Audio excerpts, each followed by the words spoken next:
Welcome to En Route to Success, where we have raw, vulnerable conversations between Fitz DeSanto, Sam Boyer, and many talented individuals, unraveling the truths and principles of people's experiences, methods to grow, and discovering how to live a fulfilling lifestyle. Buckle up, the journey begins now.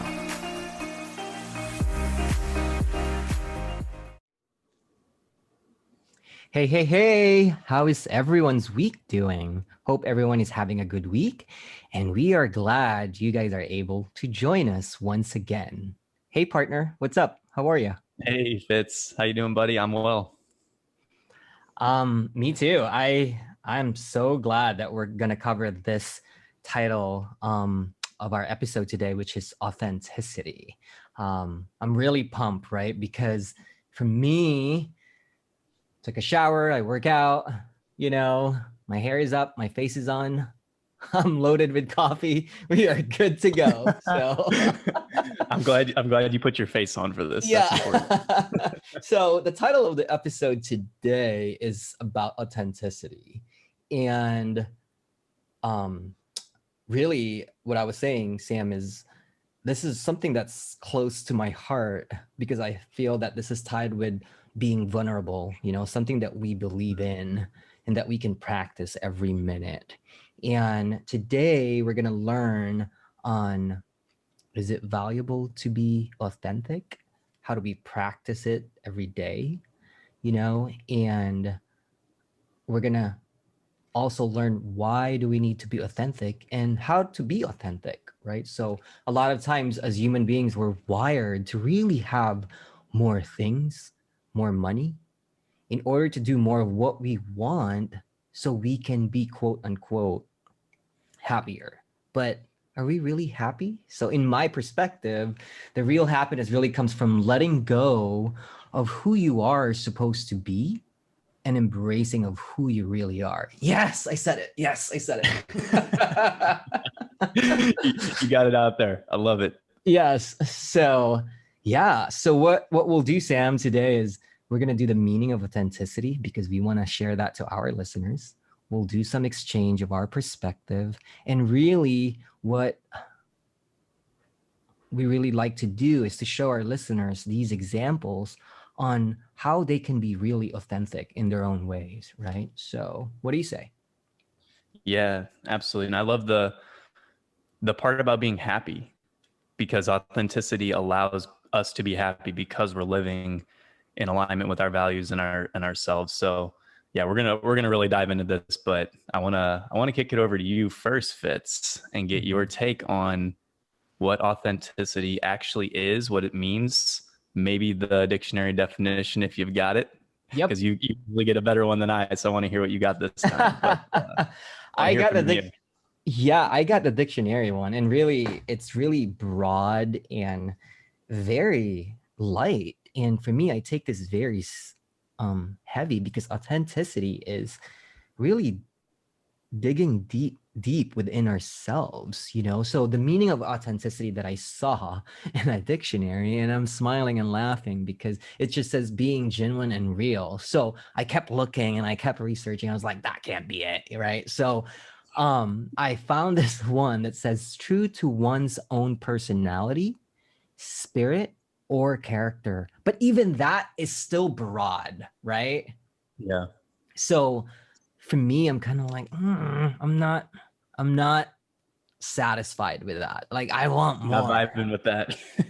Like I want more. So in my own perspective, Sam, and this is what it means for me, I think authenticity is a choice that we make, and it's also tied in being vulnerable and vulnerability.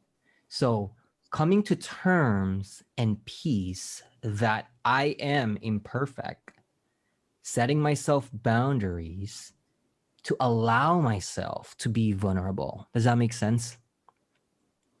Yeah, absolutely. And then the other one that I really came up about that I made up is staying on your ground and accepting wholeheartedly that all of us, or for me, myself, are made with a strength and also a struggle, but that is okay. And that is enough. So that to me, when I make a choice to be authentic, that's what's going in my head. Yeah. I love that. The way you articulated that was so eloquent. And I think that Thank that you. is perfect for the people that have the super high intellectual level of thinking. They're probably like, oh, that was so well said. Thank Because you. everything you shared, yeah, it's such a unique definition. And I love that you put your own spin on it. Thank you. I mean, being authentic really brings out another person's vulnerability and authenticity. So that's my example. I'm curious, what's yours, Sam, on what you've seen? Probably not a lot in the dictionary, but I want to get what you have and really dive into your perspective. Yeah, the funny thing is I came across the same definition, but it was even a level more general. It said the quality of being authentic. Oh And I my thought I'm goodness. not supposed to use the definition in the same sentence with the term itself. But anyway, the the perspective that I have, and I kind of simplify things down for myself. Sure. So the simple thought that I have with authenticity is offering your true self to others. Nice. And Yes. what that means to me, it breaks down into, I think, two strong points of having conviction with your values and also conveying them in a very honest and direct way. So with the conviction, if you're being authentic, you understand what your strengths and weaknesses are, like you shared. And I love that you shared that, because we're aligning without preparing in advance, knowing what we're going to say. The strengths and weaknesses that we both have, and when we're sharing that with other human beings, that's what creates real connection. And that real connection is what we can determine as authentic. And I'm not going to go down the rabbit hole of explaining what we see on social media and a lot of Mhm. inauthentic, quote unquote, influencers who are really more glorified manipulators, because they're not portraying the actual authentic situation or mindset that they have. They just are trying to attract people. And you're seeing the highlight of it, right? And Like you're seeing the highlight of it. Yeah. And being so authentic is the struggle. Yeah. it is. And that's really where I think a lot of people struggle and fail, and then hopefully return and get back on their own path, is people see authenticity as being like a weakness, when Mhm. in reality it's a strength, because no one's guessing who you are and what you stand for. So then you're able to attract the right people into your life, and that only makes you stronger and helps you move forward. So that's a little bit of my perspective. No, I love that you said that. I like the whole value aspect, the honesty aspect, and also a lot of times I think the questions that always goes through my mind, at least for me, is if I'm making a choice to be authentic or not, is who do I want to project, or do I really want to project my own self, right? Is that enough for the people that would hear it? But then if you choose to be authentic, then your choice is to be who you really are, and that being okay with it. So that kind of comes into that struggle that I was talking about earlier, because a lot of times that are the questions that, what if it's not enough? What if it's what I've done is not enough? How am I going to get projected on towards others? How are they going to view me as Fitz, or how are they going to view me as this person? But like you said, authenticity is a strength, not a weakness. So I love it. I'm excited to hear our examples, because I want to Yeah, have our listeners to really dive in and really relate on what it's like, and we can walk through them on how to be authentic. But yeah, I'd love to hear your examples, Sam. Let's dive in. definitely. And one thing I'll preface with is that I used to think being authentic was more work than not. And that's one thing that I think holds people back, is if you don't know who you are and what your true self is, maybe that's where you start, right? Because if you don't know how to be authentic, you can't apply who your true self really is. So that's something I'd like to say, is that I went through a time period of having to understand and learn who Sam Boyer is, and that's an important step, because if you don't know that, you can't portray that or, convey your values to the world. So I'd say that's one thing to know, is that it's not just like a switch you turn on and off. It's something you work at every day, because it's who Even up you to are. now, even up to today. Of Right. course. Yeah, and it continues to develop. But I think the big examples that I want to share, I have a couple here, is that most people have been on one side or the other, probably both in a lot of cases of this table, is job interviews. It's a good one. And so from the perspective of, let's say you're in the candidate's spot, and you've prepared your resume, you've applied to a bunch of places, you're finally sitting down, getting an interview, you feel qualified for the role. On paper, you meet all the qualifications, all the requirements, go through the interview, and at the end, either during that interview or a follow-up call or an email afterwards, you find out that they're not going to proceed forward with you.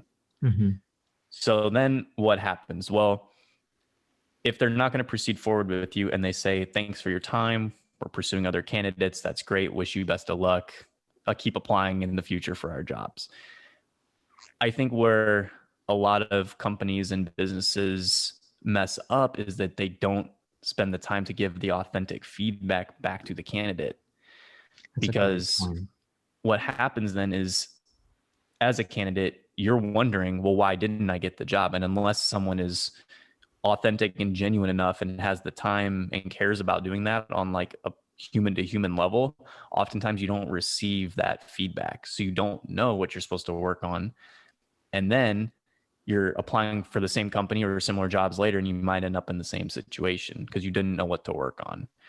So I think from the business and the company standpoint, they're missing a huge opportunity to actually improve the candidates that they're going to get, because odds are, if that company tells someone, hey, you can work on these few things and that'll get you at the standard that we have for the entry to this position, then what is the likelihood that that person is going to then go do those things and come back and then be prepared and be a rock star at that role? Absolutely. And, I love that, Sam. And now that you said that type of example, I completely agree with you. And I remember one interviewer when I was a candidate actually called me back, and I end up not getting the job, but he really walked me through my resume on what I have wrong in relates to spelling and, all these things. And I was just like, oof, wow. And I got to tell you, that person I am still friends up to today, Right? because that is so valuable.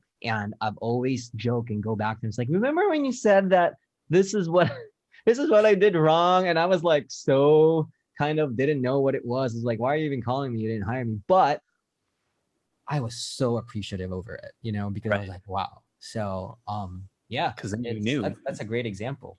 Because it's hard to live in that obscurity of, well, what do I work on, if you don't know why. And if each company did that, whether or not that candidate came directly back in the future, if other companies are doing that too, and their ex candidates come over and they're swapping because of different roles and stuff, everyone's candidates are going to be improved in some way, shape, or form. But that's the one thing I one of the examples I wanted to start with. And I'll let you, I want to hear from you before I go into more of mine, Fitz. Oh, okay. Yeah. I mean, mine is a little bit of a story, because I want to see and I want to really walk through our listeners on how I deal with authenticity. And the reason why I said that, I think I know you, Sam, you know who I am. And to our listeners that don't know who I am, I am gay, I'm homo, and I have a loving husband. And now that I have a wedding ring on, it's so easy for people. Mind you, I don't walk around with pink boa or rainbow flag with me all the time. Maybe some days, but but it's so easy for people, especially the town that we live in California. It's a small, quaint town, and the median age is 56 years old. And the demographic is just, I don't blame them for what their beliefs are. I respect that. It's just that it's automatically, as soon as they see me a wedding ring, where's your wife? What's happening? So I have that choice if I'm going to be authentic or not. So for me, the story revolves around this is a long time ago, I would say a long time ago, where it's not where we are now in relates to being gay. So I started a new job, and I have at least 10 direct reports with me under my belt. And I started before the holiday, and the Christmas party was 2 weeks in after I start. And of course, there's a +1. And pre-COVID, right? We have all these hotels, and it's a really extravagant gathering. And there's a +1. So the moment of choice kicks in. I have a +1, and you know, I myself never denied who I am, but I'm also not going to start a pride of my work, right? So being in corporate America, you know, we don't really touch base on that. But if it's asked, of course, I'm authentic over it. And for me, right, and during those training of 2 weeks in, the party is in 2 weeks. So I was training, I was doing all these things, and it's either I would have a DJ voice over the phone in training. So it's like, you can't really, or it's this voice. But long story short, I made a choice to bring my boyfriend at that time, which is now my husband, that no one knew that I just have a +1. So we got to the hotel, we parked in the valet, my hands started sweating, you know, and I started seeing people that I know. And then everyone I greet at the lobby have this confused face, but kind of not sure, but they're kind of like looking at me and then looking back at Chris, who's my husband. That's my husband's name. And then, you know, it's almost like they don't know what to do, or kind of have this phase, you know? So I kept going, and, you know, I introduced them together, and then we got to the registration. And then the registration person, who's our receptionist, kind of look at me and then look for my +1. It's like, who's your +1? It's like, oh, he's with me. And then he looked at him, and then and then she looked at me, and then kind of just like, oh no, he's with me. It's my boyfriend. So, you know, I had to confirm that he is with me. So we greeted, and as the double doors opened, right, the moment of truth really kicks in. And now, not just my hands are sweating, my armpits are sweating. I was like, oh my God, what's happening? You know, like, it's either I run out, no, we're going in. So this is the moment of authenticity. As soon as I walk in on that door, I can either, like, in my head, I can either have a job tomorrow, or it'll be an amazing night. I don't care. I'm staying on my ground. This is who I am. So as soon as I walk into that double doors, both of us, I started seeing people I know look at me while they're sitting at their table, then look at Chris, then head turns and whispers starts coming in, and kind of like scooting their seats a little closer with who they're with, like we're contagious to like protect themselves or something. And I'm like, what is happening? So long story short, you know, I dove in, I said hello to everybody, I stayed on my ground, and I have to give a speech that night because one of my team members is leaving. So I gave the speech, and I was like, oh my God, this is going to be a long night, right? But I made sure the speech is authentic. I even made fun of, like, I think there's a little confusion tonight on what's happening. And then everybody just started laughing because I addressed that elephant in the room. But at the same time, I was really like decided that I will stay on my ground, and I will make sure that this is the night that they will know who I am. And so the whole night I dealt with it. We laughed. We had a good laugh with other colleagues, but everything kind of just progressively became normal because I would just say, oh, this is Chris, this is my boyfriend.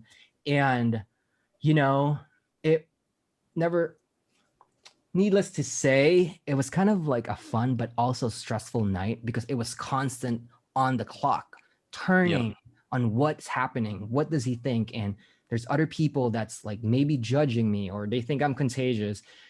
So when we went home that night, my point is, before I went to bed, I really came tuned into myself and I said, I'm proud of myself. And I prayed and I was like, whatever comes tomorrow, we will deal with it.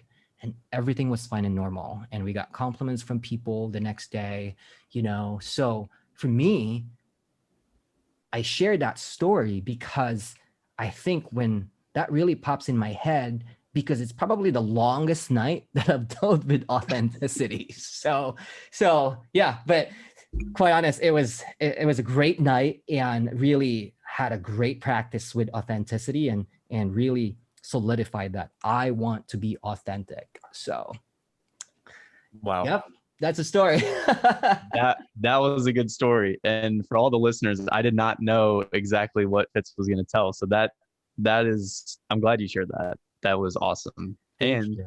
if anyone couldn't tell how authentically he was sharing that with the passion, I know that reliving situations like that can be tough. And I definitely know you put the thought into it, because remembering all the details of the, palms sweaty, knees weak, arms heavy, I had to take myself back. And to be quite honest, it wasn't that hard to remember because it really made that dent in my memory. Because for me, again, that's why I'm so passionate with this title, because about the authenticity, because it's really a choice, right? Like Mhm. I could have gone a different way and not have a +1, but then would I be happy? Probably not, when I go home. So, um, yeah, thank you for I letting me love it. share that, because I really want to share that story because I know that it would impact people on authenticity. But Absolutely. And I mean, you think of it this way, there's probably so many people that have been like, I've been in that situation before. And maybe they stood their ground and were authentic, and maybe they weren't. yeah, But it doesn't matter, because there's always an opportunity for another turning point to yeah. really become your true self. And that was yours. And that's so awesome that I love the point of you addressing the elephant in the room. Like, seems like everyone's a little bit confused here. Yes, it's like, and I had to say, like, the guy next to me is my boyfriend. Say hi to him. His name is Chris. So probably not everyone liked it, but hey, you know what? I want to stay on my ground. All of us are made with strength and struggle. So, anyways, how about you, Sam? I want to hear what's yours, just to shift here a little bit.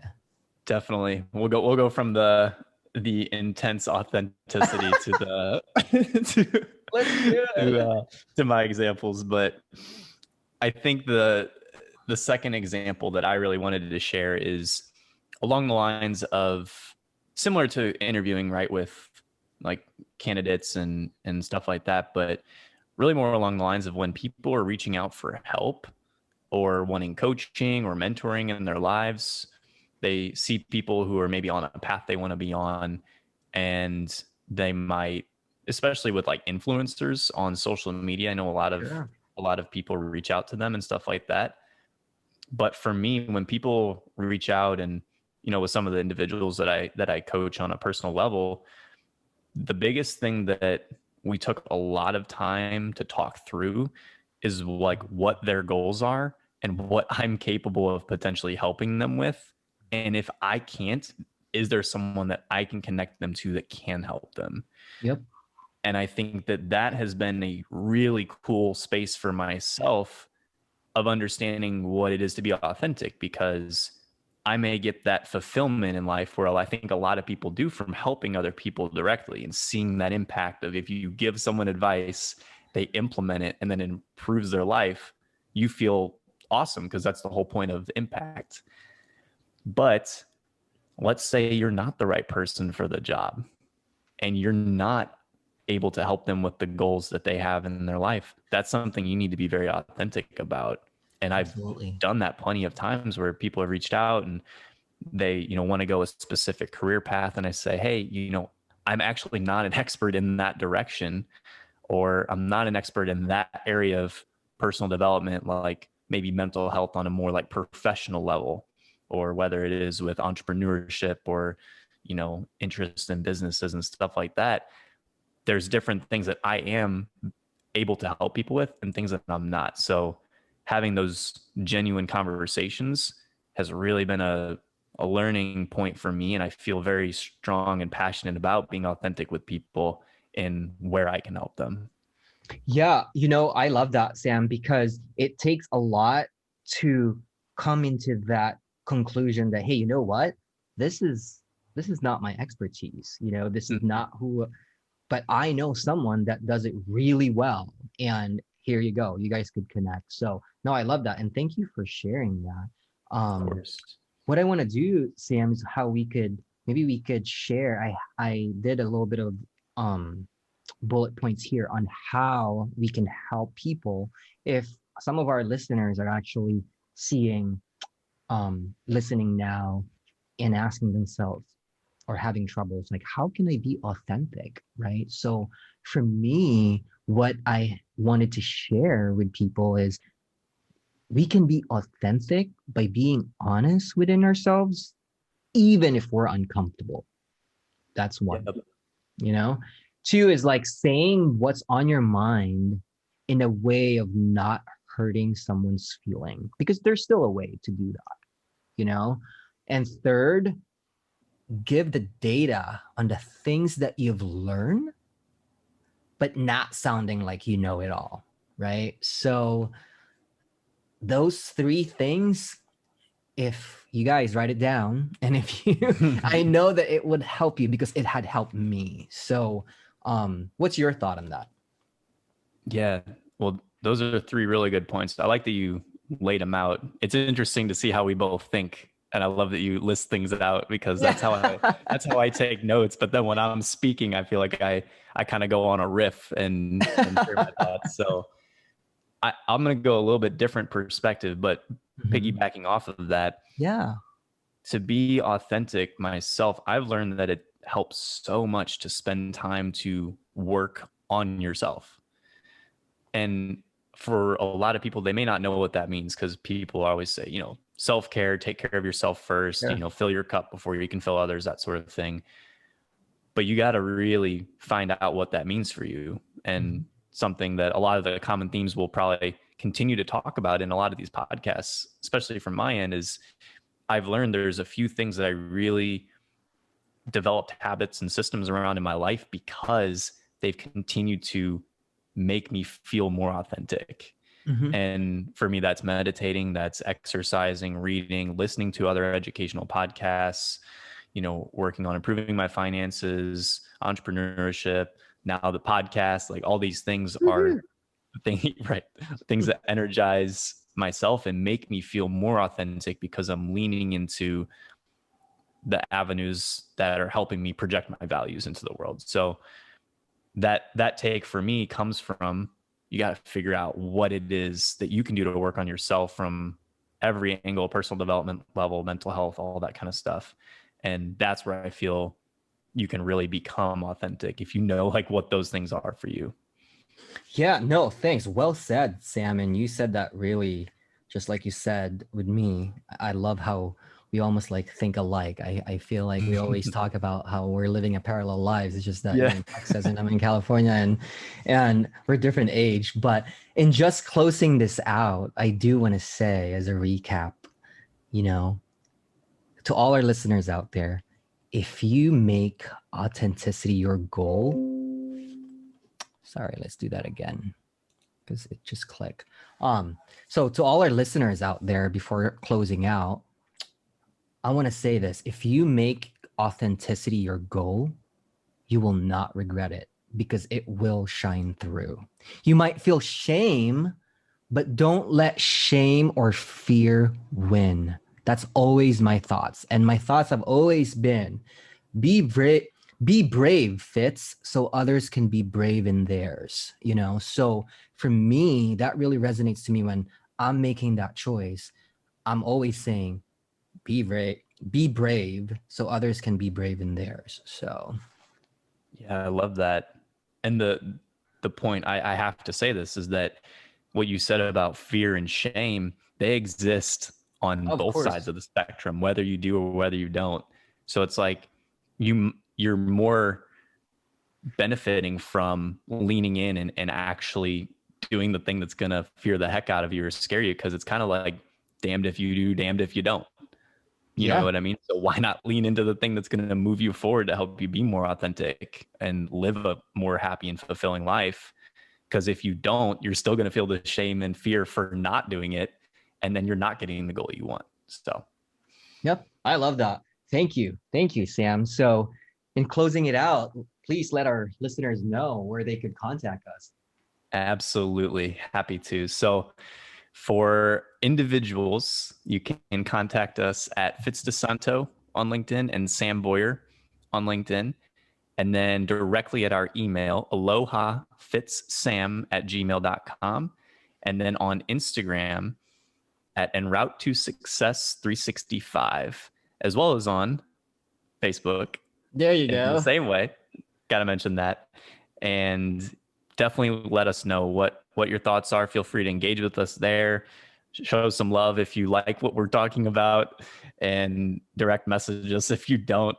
And any topics or suggestions and feedback is always encouraged, because we definitely want to improve, and hopefully you can feel that so far. I know Fitz and I have been talking about this, and we're really enjoying where this is going, and we really feel that we're making some leaps and strides in the right direction. So Absolutely. I want to give a quick shout out to Jason Youngblood. Is a good friend of mine. I call him Jason Bourne. So Jason Bourne, thank you for listening and all the suggestion. Linda Newton and Lindsay Underwood. So thank you guys for listening. I really appreciate that.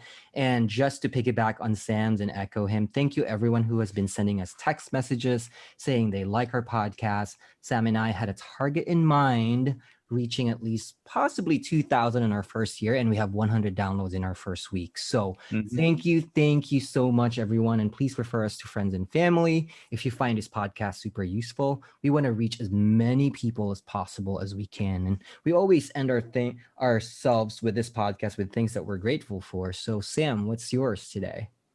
I am grateful for exercise and water, because I'll tell you, I did not feel the best when I woke up this morning, but then whenever I got to the gym, got a workout in, got some water and refreshed, I was nothing but amped before this podcast. And I know I was telling you that earlier. So I'm Yeah. definitely thankful for that. Absolutely. I mean, it's something that we can all appreciate. I'm grateful today for you, Sam, because I really am glad that we gelled together and we have same values, and also we have our values aligned, that we can, I could see how we can reach as many people as we can, and we have that same vision. So, all right, guys, and remember, even small victory is always worth to be grateful for. Thank you guys, and we'll see you guys soon, and we'll talk to you soon. Take care.